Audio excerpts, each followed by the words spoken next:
Hello guys, welcome to the studio. So there has been this rave about this new stem separation that is coming to Akai MPC. The question is, will you really use it that much?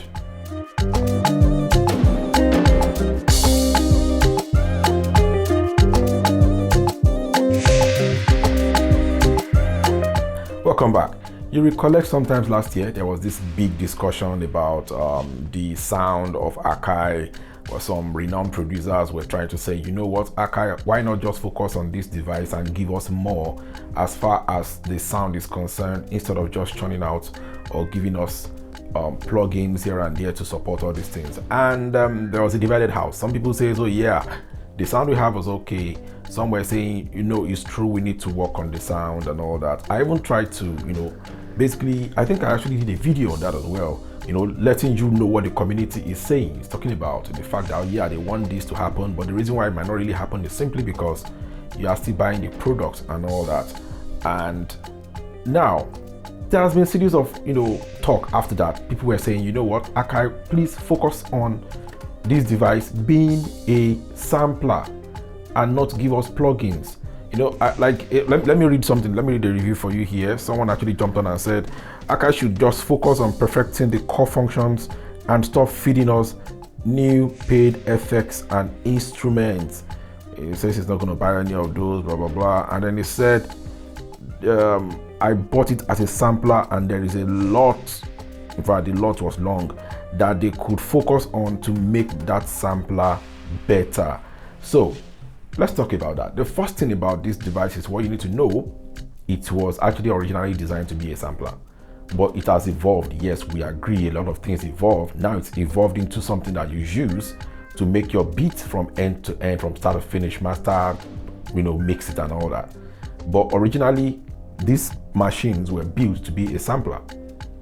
Basically sample your beat and then give you a good chop and all that.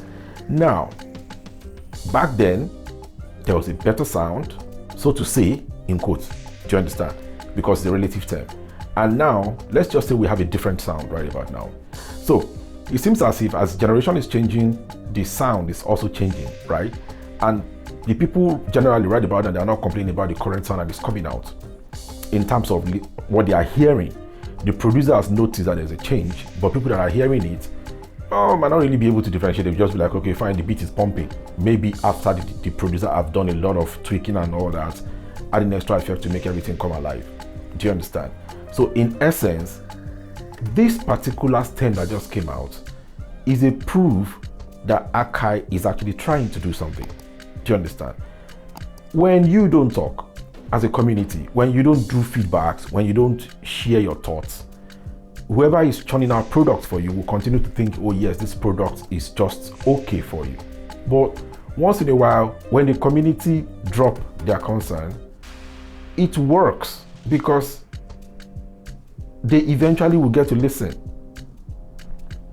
I told you the other time on my video, I was like, why is Akai not listening? And it's simply because you keep buying without giving feedback. By the time they realize that, okay, maybe people are no longer buying as they ought to be buying, or they're giving feedbacks and the same feedback is coming from a lot of people, they will definitely review their terms of engagement. That's basically how it works. So I'm a DJ, I use stem, like I've been using stem for over 2 years now. And on my Serato DJ, that stem does wonders. Like it helps to separate the drums and the vocals, the melodies and the bass, and it works pretty fine, right? As a matter of fact, I use them to do my mixing and mix out, and it works pretty great. Awesome piece of feature, right? But a normal DJ who doesn't know much about production might not be able to use them the way I use them, because they'll basically still use the normal mixing and mix out, fade in and fade out, whereas I can cut in the drum of the song I'm bringing in and then lay in the vocal of the song I'm taking out and just do that mixing and mix out, perfect blend. You just think, oh yeah, this song just switched, but you don't know how. So stem, yeah, for that as a DJ, right? Yeah, works fine for us. We've been using it, and now it's coming to your Akai MPC devices. My question is, what kind of producer are you? Let's even talk about that, because that is what will inform if you're actually going to need it or use it. There's been a lot of fuss around it and people are saying, yeah, it's a game changer. I agree, it's a good one, all right? So a couple of times once in a while, if I want to use some existing samples, maybe I'm taking it from the vinyl, or basically just from online. I'll drop it to my Serato, I'll do the stem separation. Then I'll record it individually there and grab it and put it on my device for use. How often do I do that? Maybe once or twice in a month. Twice on the maximum, sometimes none at all, in a month.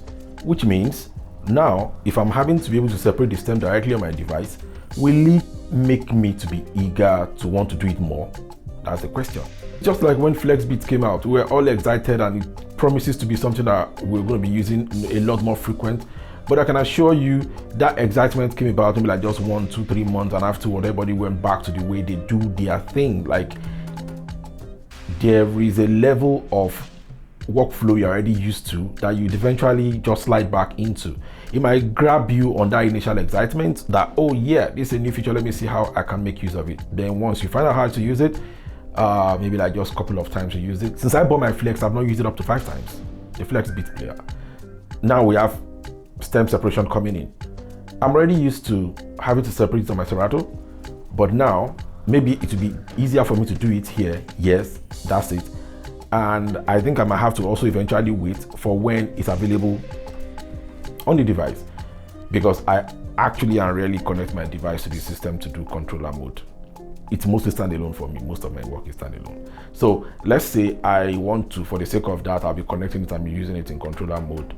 How often do I want to do that? Am I going to be needing it like almost every time I need to work? I'm already used to my workflow of generating and creating my sound from scratch, all of my beats.